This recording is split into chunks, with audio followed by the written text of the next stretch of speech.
নমস্কাৰ বন্ধুসকল sweet Hazarika YouTube চেনেললৈ আপোনালোকক পুনৰবাৰ স্বাগতম জনাইছোঁ আশা কৰোঁ আপোনালোকে এক্সেলৰ মোৰ আগৰ এপিসোড কেইটা চাইছে আজি আমি এটা নতুন বিষয়ৰ ওপৰত আলোচনা কৰিম সেইটো হৈছে ডাটা ভেলিডেশ্যন ডাটা ভেলিডেশ্যনৰ সহায়ত আমি এক্সেলত থকা যিকোনো এটা সেলক এটা নিৰ্দিষ্ট পৰিমাণৰ ডাটা বা এটা নিৰ্দিষ্ট ক্ৰাইটেৰিয়াৰ ভিতৰত লিখিব পৰাকৈ আমি তাক নিৰ্দেশ কৰি দিওঁ আৰু এনে কৰাৰ ফলত সেই সেলটোত আমি যিকোনো ধৰণৰ ডাটা লিখিব নোৱাৰা হৈ যাওঁ আৰু আমাৰ যদি কিবা ভুল হয় কম্পিউটাৰে আমাক দেখুৱাই দিয়ে ধৰি লওক মোৰ আইডি আছে মই আইডি লৈছো আইডি বিলাকৰ ভিতৰত প্ৰথমতে লৈছো 101 এটা লৈছো 999 এতিয়া মই ইয়াত ডাটা ভেলিডেশ্যনৰ ব্যৱহাৰ কৰিম ডাটা ভেলিডেশ্যন ব্যৱহাৰ কৰি মই 101তকৈ কম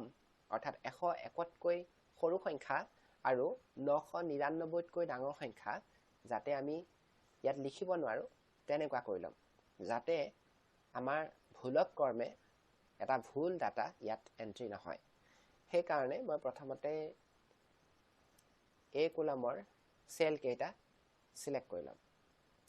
মই যিমান পাৰো তললৈকে সিলেক্ট কৰি লৈছো এটা আইডিয়া আছে যিমানখিনিলৈকে আমাৰ সম্ভৱ হয় বা যিমানখিনি প্ৰয়োজন আছে মই ধৰক 150টা বা 60টা সেল মই কৰি ললো কৰাৰ পিছত ইয়াত ওপৰত এটা ট্যাব থাকে ডাটা ট্যাব আৰু সেই ডাটা ট্যাবত ডাটা টুলস থাকে এই ডাটা টুলসৰ ভিতৰত থাকে ডাটা ভেলিডেশ্যন ডাটা ভেলিডেশ্যনৰ ভিতৰত থাকে সেটিংস এই সেটিংসত আপোনালোকে পাব হোল নাম্বাৰ মই ইয়াত হোল নাম্বাৰটো এটা নিৰ্দিষ্ট পৰিসৰৰ ভিতৰত লিখিব বিচাৰিছো ভিতৰত মানে হল বিটুইন বা মাজত গতিকে মই যিটো ডাটা মই লিখিব বিচাৰিছো সেই ডাটাটো 101ৰ পৰা 999 সৰ্বাধিক আৰু সৰ্বনিম্ন 101 হ'ব গতিকে ইয়াত ওকে কৰিলো ওকে কৰাৰ পিছত এই যেটো সেল আছে এই কলমৰ লগত জড়িত 161 লৈকে মই সিলেক্ট কৰিছিলো গোটেই কলম কেটাৰ লগত জড়িত কলমটোৰ লগত জড়িত যিমানবোৰ সেল আছে প্ৰতিটো সেলতে এই ফৰ্মুলাটো লাগি যাব আৰু ইয়াৰ পিছত মই যদি ইয়াত 6 দাবা এন্টাৰ তেতিয়া হলে ইয়াত ৰিট্ৰাই বুলি কৈছে the value you entered is not valid অৰ্থাৎ আপুনি লিখা ভ্যালুটো যেটো কি নহয় ভ্যালিড নহয় ভ্যালিড কিয় নহয় বুলি কৈছে কাৰণ মই ইয়াত ভেলিডেশ্যনৰ কাৰণে এটা নিৰ্দিষ্ট পৰিসৰ দি দিছো গতিকে ইয়াত 101ৰ পৰা 999ৰ ভিতৰৰ ভ্যালু হে ল'ব এতিয়া যদি মই ট্ৰিপল 2 দিও তেনেহলে এটো একচেপ্ট কৰিব কিন্তু মই যদি 1000 দিও তেতিয়া হলে এটো একচেপ্ট নকৰে আৰু যদি আমি 99 দিও 100 দিলেও একচেপ্ট কৰিব নকৰিব কাৰণ 100টো মই তাত দিয়া নাই 101ৰ পৰা দিছো গতিকে 100 একচেপ্ট নকৰে তেতিয়া হলে আপোনালোকে আশা কৰো বুজিব পাৰিছে যে ডাটা ভেলিডেশ্যনে কেনেকৈ কাম কৰে আহকচোন আমি আৰু এটা উদাহৰণ চাব বিচাৰো ধৰক ইয়াত আমি কাউন্ট্ৰি লিখিছো কেইখনমান দেশৰ নাম মই এই ধৰক কলমটোত লিখিব বিচাৰিছো গতিকে এনে কৰিবলৈ মই ইয়াত ডাটা ভেলিডেশ্যন পুনৰবাৰ ব্যৱহাৰ কৰিম ডাটা ভেলিডেশ্যনৰ কাৰণে আকৌ আগৰ পদ্ধতিটো ব্যৱহাৰ কৰিম আগৰ পদ্ধতি ব্যৱহাৰ কৰি মই ইয়াত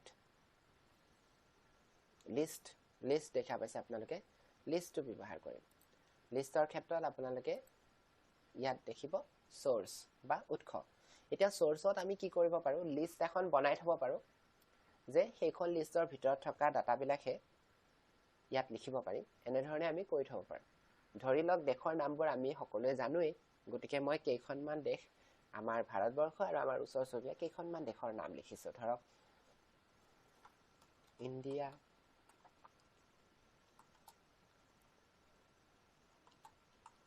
নেপাল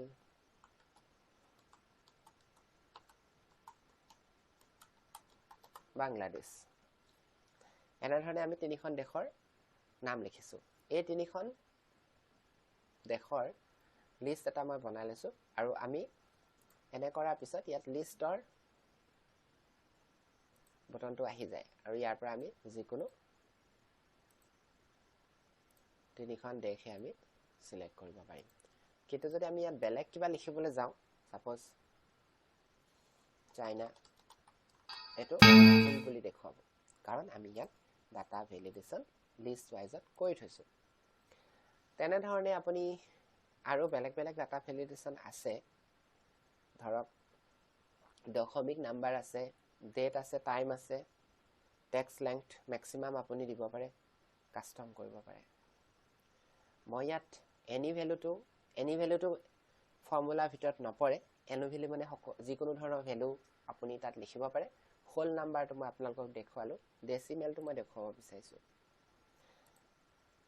ডেসিমেল আপোনাৰ দশমিক বুলি যেটো কয় মিনিমাম আৰু ম্যাক্সিমাম মই লিখিব বিচাৰিছো যদি মই মিনিমাম 0.5 আৰু ম্যাক্সিমাম মই 0.99 এটো দিলো গটিকে ইয়াৰ ভিতৰত যদি ভ্যালিডেশন হয় যেটো সেল মই লৈছিলো এই সেলটোত মই ডাটা ভ্যালিডেশন প্ৰয়োগ কৰিছিলো মই যদি ইয়াত লিখো 12.05 এটো সাপোৰ্ট কৰিবনে या মই যেটো ৰেঞ্জ দিলো সেই ৰেঞ্জটোহে সাপোৰ্ট কৰিব 0.05 এটো সাপোৰ্ট কৰিছে আৰু ইয়াত মই 0.99 লৈকে দিছো গটে এটো সাপোৰ্ট কৰিব অৰ্থাৎ 0.5 ৰ পৰা 0.99 টো সাপোৰ্ট কৰিব গটিকে এনেকুৱা ধৰণৰ দশমিকৰ ক্ষেত্ৰটো আপুনি লিখিব পাৰে যে কিমানৰ পৰা কিমানলৈকে কৰিব পাৰে এবাৰ হকচোন আমি ডেটৰ ক্ষেত্ৰত চাও ভ্যালিডেশন ডাটা ভ্যালিডেশন আৰু ডেটটো আপুনি স্টাৰ্ট ডেট আৰু এন্ডিং ডেট দিব পাৰে স্টাৰ্ট ডেট আৰু এন্ডিং ডেট আপুনি দিব পাৰে স্টাৰ্ট ডেট ধৰক আজি আপোনাৰ 1 জানুৱাৰীৰ পৰা স্টাৰ্ট কৰি দিছো 2022 আৰু এন্ড ডেটটো ধৰক 31 জানুৱাৰী 2022 ওকে কইলো এটো মই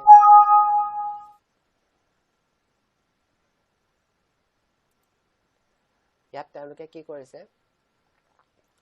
মান্থটো আগত দিছে আৰু ডেটো পিছত দিছে গটিকে আপোনালোকে ইয়াত কনফিউজন নহব কম্পিউটাৰৰ ডেটটো চাই লব কম্পিউটাৰ ডেটটো যদি উল্টাকে আছে তেনেহলে আপোনালোকৰ এটো উল্টা হ'ব এনে ইন্ডিয়াত সাধাৰণতে ডেটটো পিছত লিখে মান্থটো আগত লিখে গটিকে মই ইয়াত 01 লিখিব লাগিব আৰু ডেটটো মই ইয়াত 31 লিখিব লাগিব গটিকে এনে ধৰণে লিখিলে এই কাম কৰিব গটিকে এই সেলটোত মই লিখিছো গটিকে মই ইয়াত যদি লিখিব বিচাৰো যে 20 মানে আগতে আপুনি জানে যে ইয়াতে ফেব্ৰুৱাৰী কৰিবলৈ 02 দিব লাগিব আৰু ডেটৰ কাৰণে মই দিলছো 05 ফেব্ৰুৱাৰী 5 তাৰিখ 2022 এতিয়া ইয়াতে কৈছে যে ফেব্ৰুৱাৰী 5 তাৰিখ 2022 টো সাপোৰ্ট নকৰে অৰ্থাৎ এটো ভ্যালিডেটৰ ভিতৰত পৰা নাই গটিকে এনে ধৰণে আমি ডেটৰ ক্ষেত্ৰটো নিৰ্দিষ্ট ডেট আমি লিখি থৈ তাৰ মাজৰ ডেট বিলাক যাতে আমাৰ লিখিব পাৰো আৰু আমাৰ ভুল নহয় তাৰ কাৰণে আমি কৰিব পাৰো এনে ধৰণে আপোনালোকে ডাটা ভ্যালিডেশনৰ বিভিন্ন পদ্ধতি আছে সেই পদ্ধতিবিলাক চাব পাৰে আসলতে এটো বিষয় যথেষ্ট দীঘল হয় মই ভিডিওটো বেছি দীঘল কৰিব বিচৰা নাই আপোনালোকে নিশ্চয়কৈ যিখিনি বুজাইছো বুজি পাইছে এইবাৰ মই টেক্সৰ ক্ষেত্ৰত কেনে ধৰণে ডাটা ভ্যালিডেশন কৰিব পাৰি টেক্সট লেংথ আছে টেক্সট লেংথটো আমি দিব পাৰো এটো চাও পাৰো মিনিমাম আৰু ম্যাক্সিমাম অৰ্থাৎ মিনিমাম নিদিয়াকৈ আমি ম্যাক্সিমাম লিখিব পাৰো বা মিনিমাম 2 আৰু ম্যাক্সিমাম আপুনি 10 দিছে ওকে মই D1ত এটো ভ্যালিডেশনৰ কাৰণে ব্যৱহাৰ কৰিছো গটিকে ইয়াত যদি মই দীঘল নাম এটা লিখো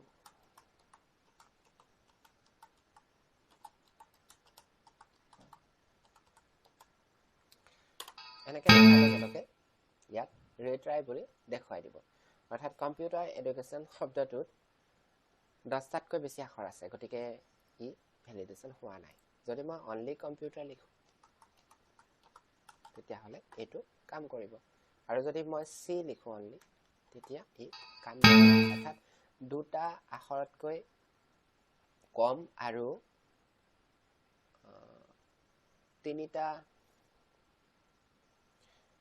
দুটা আখৰতকৈ কম আৰু 10টা আখৰতকৈ বেছি ইয়াতে আমি লিখিব নোৱাৰোঁ এই ধৰণে আপোনালোকে ভ্যালিডেশন কৰিব পাৰে আশা কৰোঁ আপোনালোকে ভিডিঅ'টো চাই কথাখিনি বুজিব পাৰিছে আৰু যদি কিবা জানিবলগীয়া কথা থাকে বা কিবা বুজি পোৱা নাই তেনেহলে আপোনালোকে মোক কমেন্ট কৰি জনাব পাৰে ভিডিঅ'বোৰ বনাওঁতে মই খুব ফৰ্মেলি কথাবোৰ ক'ব পৰা নাই তাৰ কাৰণে আপোনালোকৰ ওচৰত ক্ষমা বিচাৰিছোঁ তথাপিও মই চেষ্টা কৰি যাম ভয়েস কোৱালিটিৰ ইমপ্ৰুভমেন্টৰ কাৰণে আৰু লগতে ভৱিষ্যতে ভাল ভাল ভিডিঅ' দি যাবলৈ চেষ্টা কৰিম আজিলৈ তেন্তে আহোঁ